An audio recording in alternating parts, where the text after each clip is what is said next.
Welcome to the Big Picture Retirement Show, where you'll learn what it really takes to have a successful retirement. With over 20 years of experience, your host, Rick Rivera of Safeguard Investment Advisory Group, has seen it all and is here to help you achieve your retirement dreams. This is the Big Picture Retirement Show. Welcome into the Big Picture Retirement Show with Rick Rivera. I'm Mark Elliott. Glad you're with us. Rick is a partner at Safeguard Investment Advisory Group, has over 20 years of experience in the financial industry. You can always learn more about Rick and Reed and Eddie and the team at Safeguard by going to the website safeguardinvestment.com, safeguardinvestment.com. You can find out about events that they put on. We're going to talk about all that kind of stuff today on the program. But if you'd like to sit down with them, figure out where you are on that road to retirement. Can I retire? Well, when can I retire? Do I have enough? Is the money going to last as long as I need it to? Are we going to be okay if we retire? It's 800-700-1980. 800-700-1980. No cost to you whatsoever to chat with Rick and the team. They're here to help if they can. Rick always says, give him 45 minutes, and he'll give you 2 ideas that will enhance whatever it is you are currently doing. No cost. 800-700-1980. Rick, we did this way back when we started doing the show. We talked about you and the company and all that. And I thought it'd be a great time to kind of go back and revisit that whole situation so that people get to know you a little bit better. Because at the end of the day, what Safeguard Investment Advisory Group is about helping clients really get that maybe a little clarity into their retirement picture, some help in the income side, the investment side, the tax side, the healthcare, the legacy, Social Security, Medicare, all those things we have to deal with in retirement. But your business is really built on relationships. Is that fair to say? Oh, that's very fair to say. Matter of fact, our whole model is based on relationships with our clients, because once we're helping them with their plans, we need to make sure going forward that that plan not only is staying intact, but it has to stay up with the current times, because client situations may change, the economy changes, tax laws change. So we're always in constant communication with our clients to make sure that whatever plan we have in place is being modified and of course moving along with them as they get further and further along in retirement. So matter of fact, a lot of our clients actually become good friends of ours. Sure. So dealing with them for a lot of our clients, we have over a decade that they've been with us. Sure. So, Sure. Yeah. So let's get to know Rick Rivera. You're not native Californian. How did you get to California? What all have you done? Where's school? All that kind of stuff. Tell us about the Rick Rivera family tree. Where are we? Well, maybe I can give you like the Cliff Note version. Basically, I was born in New York. I was born in raised in Queens in New York. My parents, when I was in New York, they got tired of all the snow and the weather, the winters in New York. And we had some family in California, and they decided to move to California. So came out here, and we moved originally to Alta Loma, Rancho Cucamonga area. I ended up in Joshua Tree because my parents liked the desert, and I wanted a dirt bike. So did you do that in high school time frame or grade school? I started in grade school, so probably like the 6th grade is when I moved out there. Okay. And then I went to high school out there, 29 Palms High School. And then from there, went to COD, College of the Desert in Palm Desert. Did that for a couple of years. Actually worked at the Palm Desert Marriott. I loved that job. I was a valet, and there was a big hotel there. They had 2, which I'm sure you would appreciate, 2 18-hole golf courses. And back then, we could, as employees, we could golf. And for $5, we could golf, and we get the clubs and the cart and everything. So anyway, but when I was done with the 2 years there at COD, then I moved. Me and a buddy of mine, we moved down to, we started school at Cal State Fullerton, and we moved to Orange County together. I was working, 2 jobs. It got a little difficult to do that. So then I transferred over to University of Phoenix because they had night courses that I could take to get my bachelor's. And then later on down the road, got my MBA from them as well. And then when I was in college, I started working for an investment advisory firm, and the rest is history from there. So, I mean, when you were in college, so obviously you were thinking about, since you're in college, you had a part-time job at an investment advisory firm. So you thought, man, I think I kind of like this. This is where I want to go. I'm guessing high school, that wasn't your goal, to work with retirees. No, you know what? Actually, it was funny because in high school, what I really wanted to do, I wanted to be a pilot. And when I was graduating, I went to the Air Force recruiter, and he told me, he said, listen, in order to be a pilot, you have to be an officer. In order to be an officer, you have to have a degree. So I was like, okay, let me go get my degree and then I'll join the Air Force. Well, I should have probably gone into the Air Force directly and then got my degree while I was in the Air Force, because once you leave, so much stuff happens life-wise that all of a sudden you end up on a different detour. So, of course, I was getting my degree in business, and I was always interested in business. So in college, I ended up getting a job with an estate planning company. And then I enjoyed that. And then I just stuck with it. So when I finally did get my degree, the whole pilot thing was already out of my mind. But there are some times where I was like, dang, it would have been really cool to be a pilot. But yeah, so that's how I kind of stepped into that field, was me landing a job with an estate planning company in Orange County and getting my feet wet, enjoying it, and then just, growing from there. You could have been a Top Gun pilot. Yeah. That's down the road. I watched that movie. Yeah. I said, that could have been me. Talking with Rick Rivera, kind of going through a little timeline so you get to kind of know him better. Rick and the team at Safeguard Investment Advisory Group are here to help you figure out where you are on that road to retirement. 800-700-1980 if you'd like to have a conversation with them. There's no cost to do so. 800-700-1980. So, wife Shauna, got some kids. You got one that works for Fox Sports. Give us a little family background. Yeah, so my wife and I, we have a son that he works for Fox Sports. He's a content operator.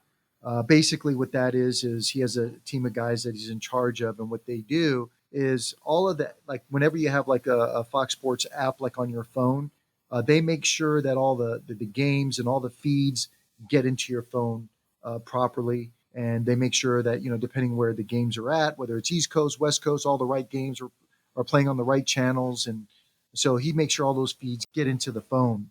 And then my daughter, she's an LVN. She got into that. And she works, helping. She works more with as an LVN. She works with a lot of seniors, actually, in either in their homes directly, caring for them in their homes, or in sometimes she works in facilities that they're in. And she's got kids. Yep, and she's got 3 kids. We got one that's 17, one that's 11, and the other one is 8. So 2 girls and 1 boy. So we got 3 grandkids. So how is it different, since a lot of your clients that are getting ready to retire have grandkids? What's the difference between being a parent or being a grandparent? In my particular case, much easier being a grandparent than a parent. I imagine most grandparents would say that, I would think. Much easier, So yeah, I would definitely say, yeah, much easier. It's always good to be able to give them back when you're done. Yeah. One of the cool things that you and Shauna do, your wife, you guys like to travel. You like to go scuba dive. Now, I don't know if she scuba dives with you, and you don't do it as much as you used to. You talked about golf. You don't really golf much anymore. You got other things you do, but what do you guys like to do? We have an Airstream, and so we got really involved with that. So her and I actually like to go camping a lot. So we'll do that. We'll actually take the Airstream out, and usually once a year in December, her and I will take about 10 days off, and or sometimes even 2 weeks, and we'll go up the coast in California, where we'll hit like just a little bit past Santa Barbara, Cambria. We'll go up to Monterey. Occasionally we'll go as far north as like Jenner and things of that nature, and then come back down. So that's one of our favorite things to do. And then also we have about a year and a half ago, we purchased a condo in San Diego.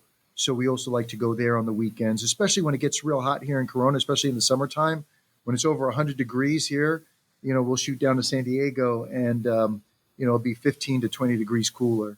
So we enjoy that as well. And we really got that condo because we wanted to be able to get something that we can enjoy with the family as well, where the Airstream is a little bit harder to do. We tried it a few times, but usually, I got to rent them a cabin, and so doing it this way with the condo, we can all meet up in one place, and I don't have to worry about making reservations anywhere. And we have something that we can do with the family, but then my wife and I also have something that we can just do on our own. Yeah. So, all right. So there you go. There's a little background on Rick Rivera. New York born, Queens, New York, off to California, has been there ever since about the 6th grade, all through college and high school and all that stuff, education in California. And then had started the company, Safeguard Investment Advisory Group, in 2008 with Reed Abedin and Eddie Soto. We're going to talk about that when we come back. But again, if you have questions about where you are on that road, you want some clarity into your retirement picture, I think that's one of the most important things that you can get just from having a 15-minute phone call with Rick and the team is get some of those questions or concerns answered. 800-700-1980. Again, no cost, totally complimentary. 800-700-1980. We're going to come back. We're going to talk with Rick about Safeguard Investment Advisor Group. Maybe it's a group you ought to think about talking to. We're going to find out more about it when we come back right here on the Big Picture Retirement Show with Rick Rivera. You're listening to the Big Picture Retirement Show with Rick Rivera. For more information about Rick and the Safeguard Investment Advisory Group team, go to safeguardinvestment.com. While you're there, you can also download educational retirement guides and sign up for an upcoming seminar. That's safeguardinvestment.com. Now, back to the podcast. Welcome back to the Big Picture Retirement Show with Rick Rivera. I'm Mark Elliott. Rick is a partner at Safeguard Investment Advisor Group, 20 years experience plus in the financial industry. And we're going to talk about that. We're kind of getting to know Rick a little bit today. We talked about his upbringing, born in Queens, New York, moved to California in the 6th grade, been there ever since. Let's talk about Safeguard Investment Advisor Group because it's really interesting. There's so many different areas in the financial world that you can go into. You can be an insurance agent, you can be a broker, you can be a retirement planner, which is what you guys are at Safeguard Investment Advisor Group. How did you end up, you with Reed Aberdeen, Eddie Soda, kind of get together? I think you'd worked somewhere before together and then kind of started your own company. How did that play out? Yeah. Earlier when I was talking to you and I was saying that, when I was in college and I started working for an estate planning company in Orange County, Reed was also working for that same company. And that's actually how I met Reed. We became very good friends. We worked for that company for a few years. And then Reed and I got an opportunity to actually work for a company in Milwaukee, Wisconsin. So we went out there, we did that for a year, and then decided, you know what, we're coming back to California. What? The weather wasn't better in Milwaukee? It really was the guy that we went to work for that turned us off, and we decided to come back to California. But I will tell you that after experiencing Wisconsin winters, there is nothing that California can throw at me that I cannot handle after experiencing that. Absolutely. Sure. Yeah. So then when we came back, then obviously, Reed and I, we got jobs at different companies. That's where Reed met Eddie at his company that he was working for. And I was working for a separate company. But of course, we were friends. So we always stayed in communication with each other. We were in the industry, and working for different companies. After a while, being in the industry, we saw how limited working for an institution was because, you only know what they teach you. And it's not until you go outside that box that you realize, hey, wait a minute, there's a whole nother world here. There's a whole nother level of services that are available that you can bring to the forefront for the clients. So at the beginning, when you first start working for an institution and you're green, all you know is what they present to you and what they show you, and they keep you inside this little box. But since we were moving at that time, early in our career, since we were moving from different companies, we'd get introduced to more and more things. And then we started going to different meetings and different seminars outside of what, the companies that we were working for to learn more and realized, hey, wait a minute, you know what, if we started our own practice, we can actually offer a whole level of service that most people can't get by going to, some of these institutions that we were working for, because then we realized we could really fine tune the products and services specifically to the client's needs rather than a company just saying, okay, here's a few products that we want you to push, and then you're making a square peg try to make a square peg fit in a round hole. So then that's when we established a relationship with a CPA. We established a relationship with an attorney, even a healthcare professional. So that way, when we went out on our own and started our own company, we were able to make sure that no stone went unturned. So when we were putting together plans for our clients, we could make sure that whatever investment recommendations we were making for them didn't conflict with their taxes, because any recommendation somebody makes to you could have a positive or negative impact on your taxes. It could have a positive or negative impact on your Social Security or your pensions, or your trust and will planning. So that's the the approach that we ended up taking, and we decided to partner up and do it that way rather than setting up three separate individual companies and have three separate websites and all. We figured, hey, why don't we pool our resources together and we could build this more efficiently, and that's how we did it. And Eddie's up in Northern California in Sacramento, and Reed and I are down here in Corona in Southern California. Yeah, because you have satellite offices in the Redlands and Temecula and El Dorado Hills. You have Santa Barbara, Oxnard, Escondido, San Diego, Roseville. The main office is Corona, I guess, but you have a lot of different locations as well. Yes, yeah. The main office is in Corona.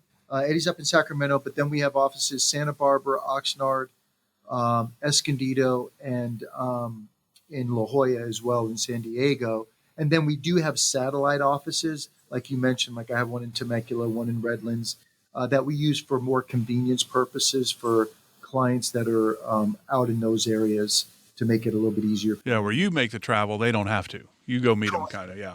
Exactly. We'll just meet them there at that office, yeah. So how did you figure out where you wanted the offices to be? I mean, Corona's the main place where you and Reed are. Eddie, you said, is in Sacramento. So Eddie maybe was more familiar with that part of the country because really you had to first decide, okay, because you'd worked at different types of companies in the investment world, you had to decide what direction your company was going to go. How did you decide on, hey, I think we had to work in the retirement planning world. I think this is obviously a big need, and there's a whole slew full of baby boomers that are going to need our help. Yeah, because we were already working with retirees, because part of like working with some of these estate planning companies, they were doing a lot of living trusts and wills and all that. So, and most people, I'm not saying all, but I would say a big majority of people that at least at that time that were doing the trust and will planning and all that, they were either close to retirement or already retired, because they were the age bracket or the demographic that was really thinking more about it. Most younger people, they don't really think about that kind of stuff. That's something that just that they're putting off. So we were already kind of dealing somewhat in that demographic, and then that's when we say, hey, wait a minute, we could really level this up and offer a lot more services and really fine tune it to their specific situation rather than just giving them generalities. Because we have no cookie cutter approach, so to speak. Everything is fine tuned for the client. Now, how I ended up in Corona, Reed had purchased a home here in Corona, and I was in Yorba Linda at the time, and I had an office in West Covina, but I was like, you know what? It made more sense at that time for my wife and I to buy a home in Corona because we got, again, with two kids, we got a lot more bang for the dollar rather than living in Yorba Linda. So we bought a house in Corona, and then I closed my office in West Covina. And then Reed and I just shared the office here in Corona. But of course, I kept my clients in West Covina. And at that time, I would, drive to go see them. And since they were out there, just to save them a drive. But now, I hardly do that anymore. Right. So, all right, let's finish this up. We got about 3 minutes left. So one of the cool things about, and you said it's not cookie cutter planning, right? It's really about what your clients need. So the big picture blueprint is about income planning, investment planning, tax efficient planning, healthcare / long-term care legacy planning, and then Social Security's in the income part, Medicare's in the healthcare part. How did the big picture blueprint, how does that, that really, I would think, gives people clarity and direction in their retirement, I would think. It gives them peace of mind because they know that all the angles are being covered. And when I say it gives them peace of mind, now they know that they're not going to get caught by surprise by anything. It's too many times I'll run into situations where, some people, when things are being done willy-nilly, and, let's just say, for example, God forbid, one spouse predeceases the other, and now the surviving spouse has to find out the hard way that, oh, wait a minute, that pension that my spouse was bringing in is no longer there for me, or it's going to get cut in half. And, oh, by the way, I'm losing a Social Security check, or maybe they pulled X amount of dollars out of their IRA, and now all of a sudden their Medicare premiums are going up, and they're like, oh my God, now they have a partner, somebody on their side that going into retirement, can game plan things out for them, educate them. And then that way they know not only are they going to they won't get caught by surprise, but we can, educate them to the point where, they know, hey, listen, before I make a move, let me at least lob a call, to Rick, Reed, Eddie, and make sure that whatever move I make is not going to have a negative impact on other aspects of the planning that we're doing. so they have somebody there, a partner that can guide them and make sure that everything is being done as efficiently as possible.